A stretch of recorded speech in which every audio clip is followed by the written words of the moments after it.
Hey, what's up guys, it's Rich, welcome back to another video. Today we are playing some Battlefield 1 on PS4. I'm using the MG15 NA Storm.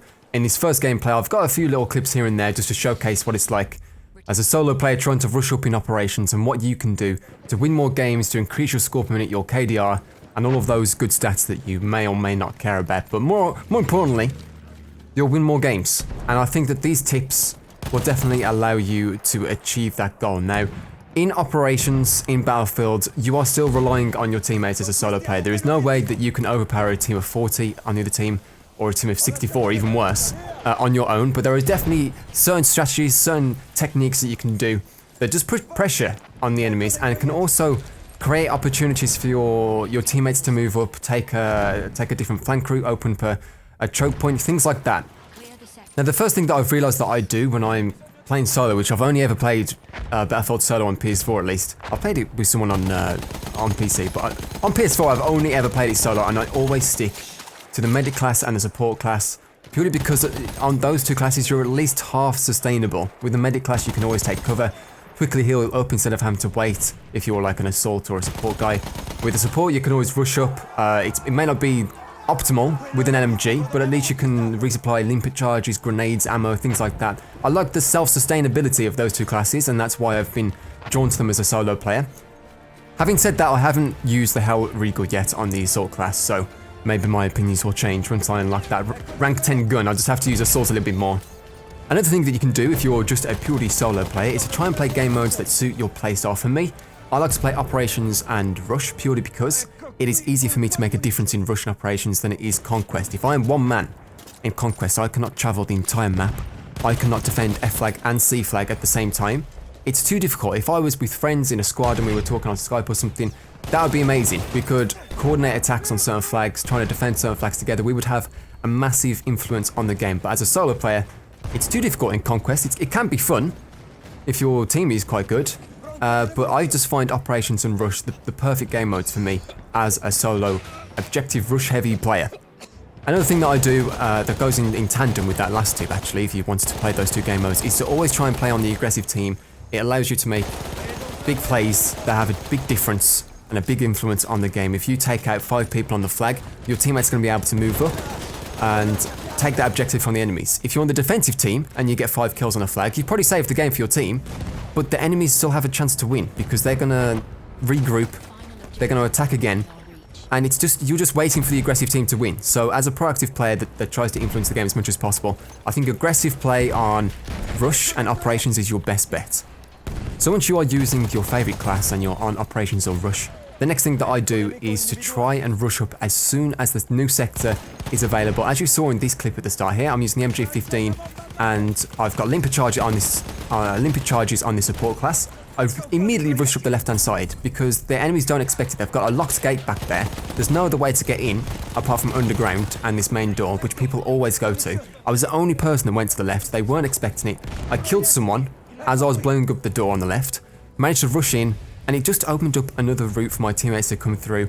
And by the time I cleared up the main building, my teammates were able to rush through the main door and underground, and we were able to win the game fairly quickly on that last sector, which can prove pretty tricky for a lot of games. I've fallen stale, fallen short on that last sector, and we've lost the game just because it is so difficult. They spawn so close to it, and you have to overpower them. It's tricky. So just to reiterate that point, the best time to rush up is always when the new sector has been achieved. Like here, we've just taken the previous sector, the new one has been given to us, and I immediately start rushing up. I know someone's trying to snipe me, so I throw a gas grenade over the top and try and change my path so I don't get sniped. I was actually able to take him out with the bar here because the bar is unbelievable. It's only got 20 bullets, but if you can land a few of them, they're always going to die. And as you can see, as soon as the next sector is given, they don't have a defensive line. The enemy team haven't been able to set up properly, and if you're on the aggressive team, you can rush up. We're already on the objective. I get a little bit unlucky here. I placed my limpet charge on this tank, but I think he knew exactly what was going on.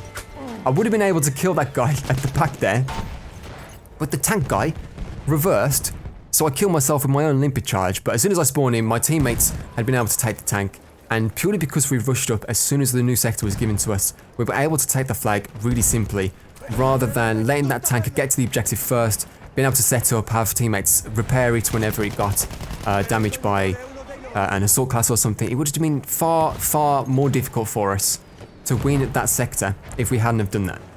Having said that, if the initial rush doesn't work or you've joined a team and there's a bit of a stalemate going on, the enemies have got a defensive line and it's very tricky for your team to move forward, I think a big thing that you can try and learn is to be able to read the minimap, be able to read how your teammates are playing, where they are as well, and know when to rush up. If you rush up when the first sector comes out and you're able to get on a flank or something, that's amazing. That rush is always good to go for, but if there's a stalemate, rushing into a defensive line on your own of 8 people that are staring at you isn't always going to work. Now in this clip, what I did was I went at a slightly different angle to my team.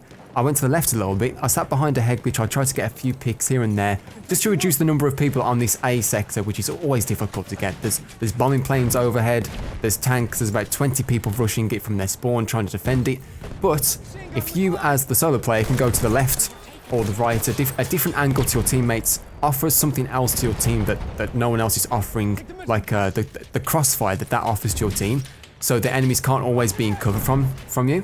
And being able to get those kills and then move forward as a team is so invaluable in taking the sector, and we were able to get this A flag. I mean, unfortunately, I think I'll die here in a second and we lose the sector, but the point is we were able to take the flag, and I think a big reason for that is because I knew when to move forward with my team and I knew how to offer them and to give them the best opportunity to take that flag with me.